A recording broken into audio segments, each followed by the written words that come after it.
لحن داودی میگن.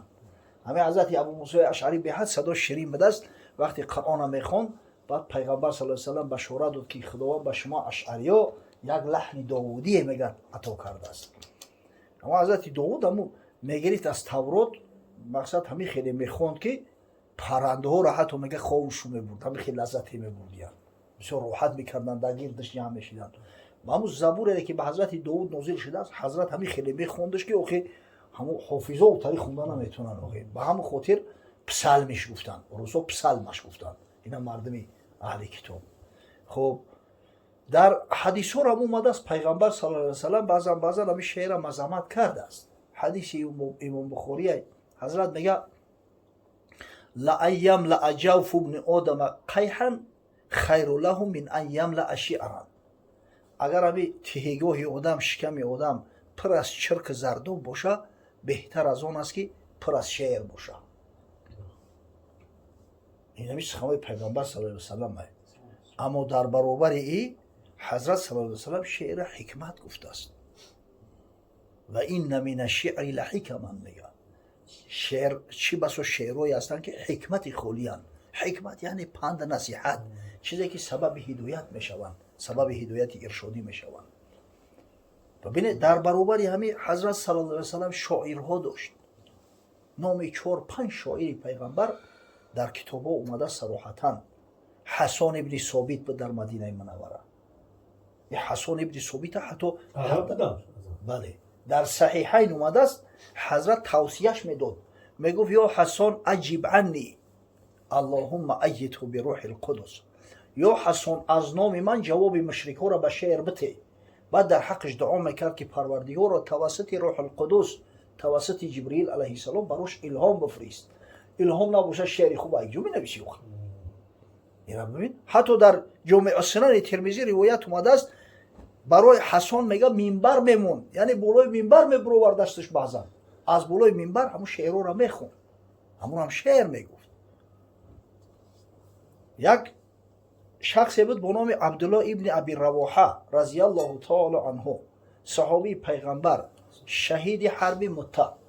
در حرب مؤتة شهید شد، یکی از سرلشکرهای مسلمانان بود.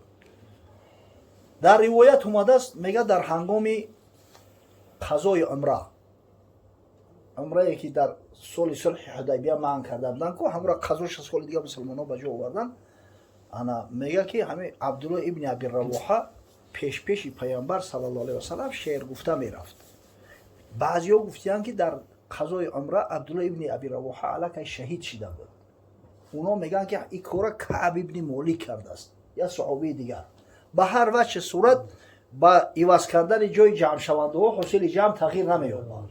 گپ در سر شعر میروه که همون چیزی که زمزمه میکرد، میگه خلوا بنی الکفار عن سبیلی الیوم نضربکم علی تنزیلی ضربا یزیل الهام عن مقیلی و یذهل الخلیل عن خلیلی.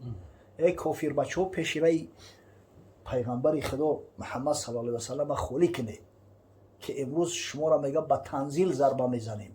تنزیل قرآن عظیم شانه، نام از نامهای قرآن تنزیل است.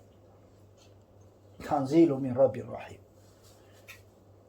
اما ضربه که کوسخونه سرتون ای سرتو دور میکنه، ضربه که دوست از دوستش جدا میکنه. حضرت عمر هم بود اون وقتی طواف در شعر خوندش در گرد خونه کعبه. بعد میگه که یبن ابی رواحه بین یدی رسول الله صلی الله علیه و سلم و فی حرم الله تقول شعرا. های پسری ابی رواحه میگه تو پیش پیغمبر در خونه خدا شعر میگویی؟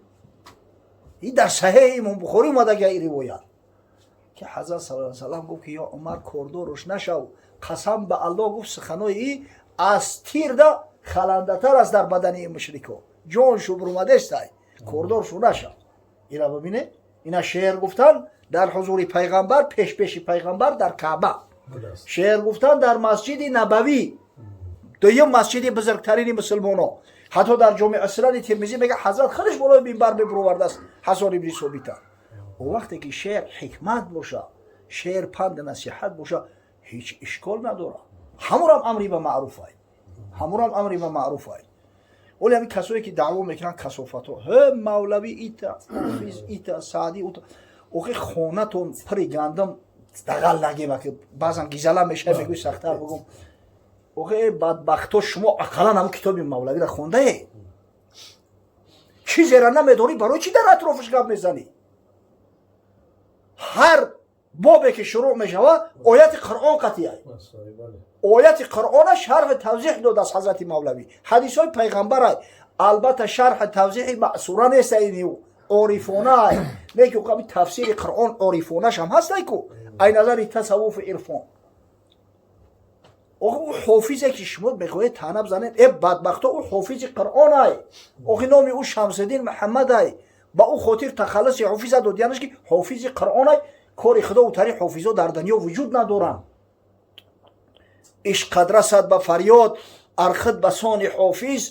قرآن زیبر بدانی با 14 روایت با 14 روایت یعنی معروفه 7 قرائتی که مونده است حضرت قرآن از یاد میدونست حفظ میکرد اوقی تعلیمش قرآن بدوره ای بدبخت او سعدیه که تو میخوایی تانش بزنی او عالم بزرگ دین های فارغ تحصیل مدرسه نظامیه های اعلاچی تمام کرده سپیدیا میگرفت در مدرسه نظامیه میگم مرا در نظامیه ادرار بود شب و روز تلقین تکرار بود ای با کی شما دست درازی کردستی اوخی پیش ایو که یک گپ بزنی اول همون جای پوت نگاه که بدبخت تامی سواد داری صلاحیت گپ زدن در این موضوع را داری یا نداری سبحان الله حضرت خود شعر میگفت است اوخی شعر که بعد باشه پیغمبر شعر میگه در صحیح بخاری اومده است در همین حرب خندق حضرت میگه همراه صحابان سنگ میکشید زمزمه میکرد اللهم لا عیش الا عیش الاخره فاغفر للانصار والمهاجره پروردگار و عیش حقیقی و عیش واقعی عیش آخرت ای عیش جنت ای مغفرت کن رحمت مغفرت کن انصاری ها و مهاجرای مسلمان ها پیش ایو که گپ میزنی یه چیز تحقیق که اول ببین هوایی گپ نزن عجیب ده انا برای همین میگم که هر کار باید که شخصای با صلاحیت کنن در هر ساحه‌ای باشه در هر کاری باشه همین شخصی که متخصص نیست دیلیتانت های همین نامعقولی خیچه بکنن چیکار داره شما با همین موضوع با همین کارا هر کسی رو بهر کاری ساختن مهر آن رو در دلش انداختن قطعی پاور برای دعوا را برداری باید دیره تا میپختی و چید میگه برای میگم گیخته بخوخم دقلم شود پیش قصاب را مردگی تریش نکش پیش آهنگر برای که ضربه را خیلی نمیزنن هر کس کاری خیچه باید کنن همه عالم نمیشوه همه زرگر نمیشوه همه قصاب نمیشوه خدای تعالی نمیتونی تقسیم بندی کرده اما هر کس باید هم کاری خیچه کنه خدا رحمت کنه حضرت مولوی را میگه اونیا که نحوی با کشتی در نشست رو با کشتیبان نمود آن خود پرست گفت هیچ از نحو دانی گفت لا یک عالم علمی صرف نحو گراماتیک عربی در زورق سوار میشوه که دریای دجله را باید بگذره با همون زورق رو بیچاره ملوح میگه که همه علم نحو هیچی خبر داری گفت لا گفت نیمی عمری تو شد بر فنا میونه عمر بدست بچه گفت نیمی عمرت بر بود رفت این نوشگری تکرم که نخو تو نحو نداری و این نحو نمکی کلام عربی عربی همچه طعام است در اون نحو نمک زون که به نحو کلام عربی نوید درست ای تا همین نیمی عمری خطه بر بود گذرونده ایده میگه دل شکسته گشت کشتی بازی تاب لیک آن دماند خاموش از جواب دماغش سوخته چی بگه وقتی جاهیله خب کرد بچوره باد کشتی رو با گرداب فکن گفت کشتیبان بدان نحوی بلند هیچ دانی آشنا کردن بگو قدرت خدا در یک گرداب غلطیدن دریای دجله رم کلون یوخی بای مریک و مرده که که آبوزی را بتونی هیچ دانی آشنا کردن بگو گفت نه از من تو سباحی مجو من علم علمی نحو مگی جو آبوزی را میتونم گفت کل عمرت نحوی فناست زان که کشتی غرق در گرداب هاست او تا باشه گفت آمین الله اکبر ای مرا نیمی عمرم صرف شده باشه حیف شده باشه ای تو کل عمرت حیف شد دیگه اینجا خلاص نمیخریم اکرا به حضرت میگه که فقه نحو صرف در کم آمد آید یاری شگرف. همه هر چیز به جای خدای، هر کسی رو بهر کار ساختند، مهر آن را در دلش انداختند. هر کس باید کاری خچه کنه.